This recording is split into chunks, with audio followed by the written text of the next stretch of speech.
All right, so we've got the CryptoKnight, also known as Milk Chocolate Jesus. Apparently, that's what no, that was a joke. That's not what we're calling it. But CryptoKnight, massive following on TikTok, definitely a KOL in this space. Also, you have some gaming background. You're a professional gamer, and you are just absolutely tearing up the space. Today, we're obviously here. We're going to talk about what's new, what's upcoming, and obviously, my boy CryptoKnight over here. He's always got something new on the table, you know. Always. Let's get down and dirty, bro. Yo, so what's been good, man? What's happening? I mean, we became buddies over TikTok. Yep, we did. Yeah. And I thought I actually, honestly, anybody who knows you, I always bring up our acquaintance, like how we met. Yeah. Because I remember you called me and I had a following and you were at like 1,000 followers. Yeah. And I usually don't pay attention to people, but when you messaged me, I was just like, yeah, I'll talk to this guy. He seems cool. And I just knew it. I'm like, well, damn, this guy has the flame. Oh, come on, he has the spark. No, I'm serious, bro. And then look at you now.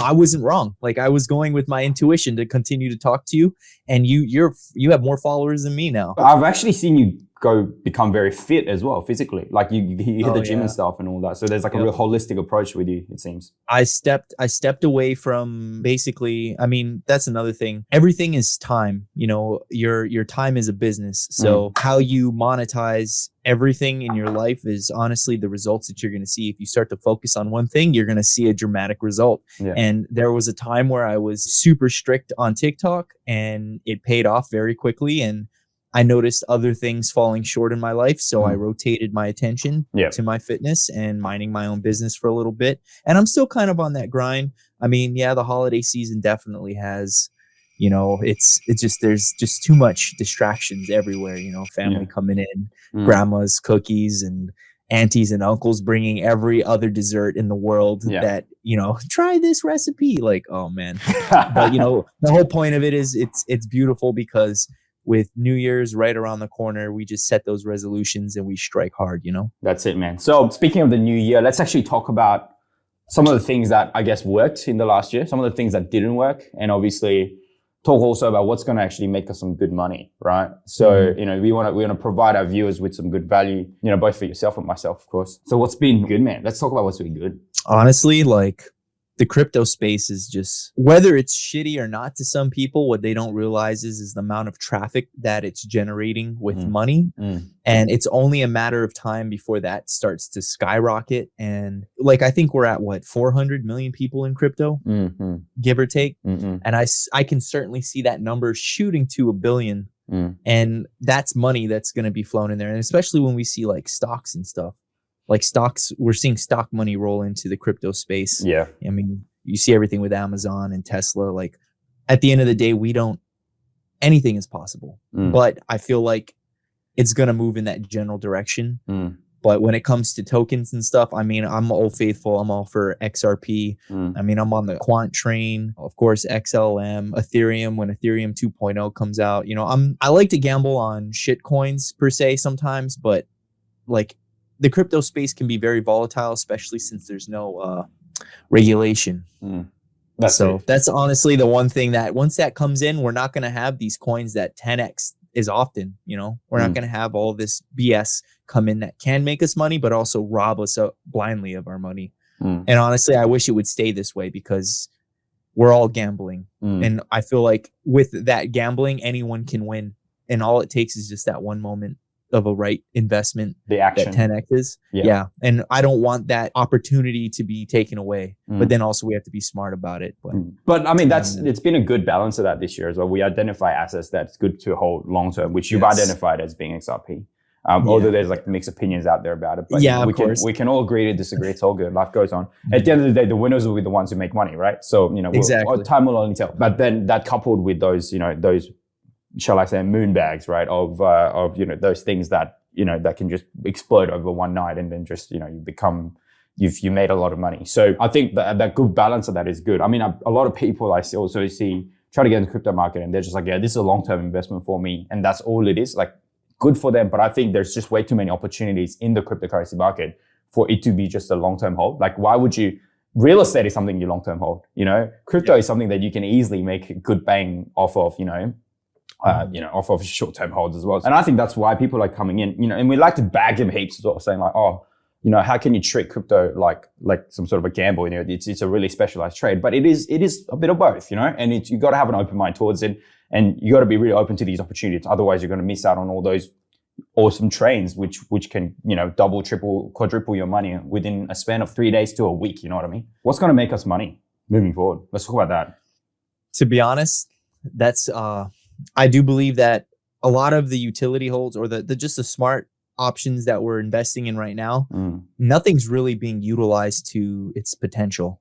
So you find a project that has the right partnerships, and when everything goes, full throttle, whatever it may be, like same thing with XRP, it's not really being utilized the way it should be yet. Agreed. And once all of these projects just start to get adopted, that's when we see the real money to be made. Like people over here are nickeling and diming like these projects that are probably going to 10x when they get put on whatever platform or exchange or whatever the utility goes active, whatever it may be. And we're over here gambling like nickels and dimes when we should just be holding and accumulating. But the metaverse is going to have a lot of options. I just feel like there's a lot of shit projects that are out there that aren't really going to go anywhere, and they're being overhyped.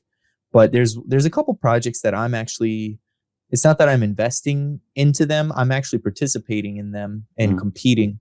But one of them is this, is it okay if I talk about a project? Yeah, of course. Why not? I just don't want, I technically have the go ahead. It's called Darkade. I don't know if you'll be able to find it. I have a special link and I can show you it. Yeah. But it's a project that they're not really coming out with yet. It's until next month. Do you see anything on it yet? I'm looking it up. Arcade, I think is what it's called, isn't it? Nah. Yeah, it's Darkade, but it's spelt Darkade token. But it's not just the token; it's the platform that the token is used on. Oh, here we go. Darkade, play to earn, decentralized. Yes, arcade. That's it right there. Yeah. I guess I was unsure if they put it up yet, but they gave me just the okay yesterday that I could start showing people and I could even stream it. But I actually have a link to play the arcade game, and all it is like, imagine, when you go to an arcade and you put in a token to play it. Imagine there was a timer that counts down, and at the end of that timer, whoever's top 10 in the leaderboards gets allocated some of the money that's been put in that machine. Yeah, pretty big. And even there was a game where I think it was Galaga. I destroyed like the 80 people that were on the leaderboard, and I immediately got allocated a percentage. Like, so there's certain games that if you win, if you're first on there, they pay you out.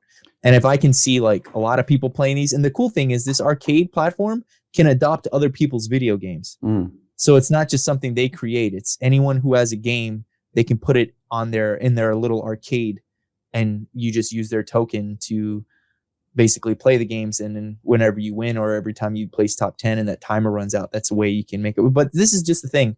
People want to kill time. People want to have fun and kill time, and they want to make money. I mean, you understand also this from a gaming perspective, because you're you're a professional gamer, so you know what works and what doesn't.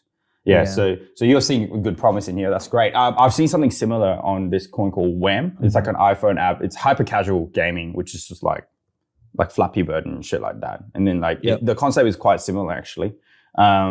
I think it went live like a week ago, and it did pretty okay. And then it's just you download one app and you can play multiple games within the same app. So there is definitely a big space for these sort of simple games, killing time. And we're gonna see that. We're gonna see people honestly, I hate to say it like this, but we don't generate. It's rare that people generate their own ideas.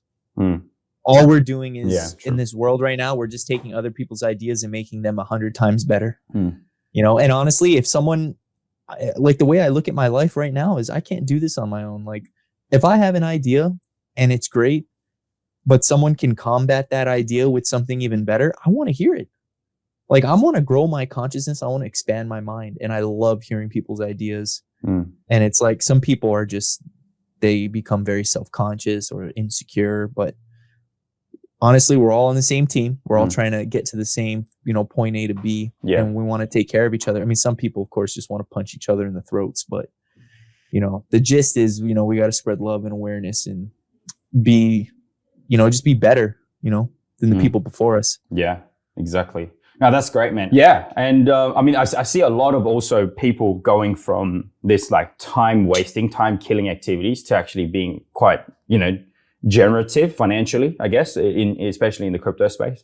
I mean, we've seen P2E, play to earn, playing games was just a waste of time. Now you can actually earn with it. I've seen watch to earn model as well. So like there's a lot of these content delivery networks like YouTube, Netflix, all that kind of stuff. You're going on there watching Squid Games and you're wasting all that time.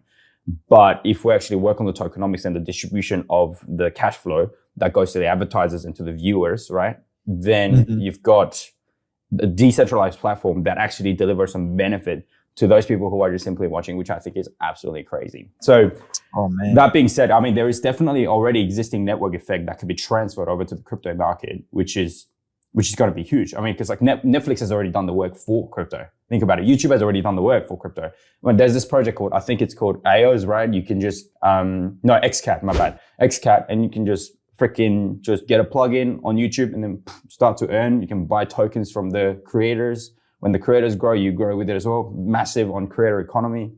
I mean, it's just revolutionary. This that is sick. Yeah, it is insane. Effectively, you're getting, let's say, $1 from the advertiser. Let's say Apple wants to advertise their latest phone on your channel. I'm the creator on YouTube. And with the $1 that comes in, then what I do is I, as a creator, will take 60 cents, right? And then the YouTube, which is a centralized body, will take 40 cents, right? Out of the $1 revenue they receive from the advertiser. But if YouTube didn't exist and was completely decentralized, what if then I got 80 cents instead of 60 cents? So creators will be more incentivized to create content, right? And then out of the other 20 cents left, imagine that was distributed to all the people that watched it. Hey, there you go. Boom. Like, what would you rather do? And where would people rather create content in? Just mind blowing. And we've seen that with basic attention token, with Brave, the new browser that came out on Chrome as well, which is just mind blowing as well. And that's why basic attention token probably had the best run in the last small bull run that we had, post that little dip rise and another dip and the rise that we had again, back to the new all-time high on Bitcoin.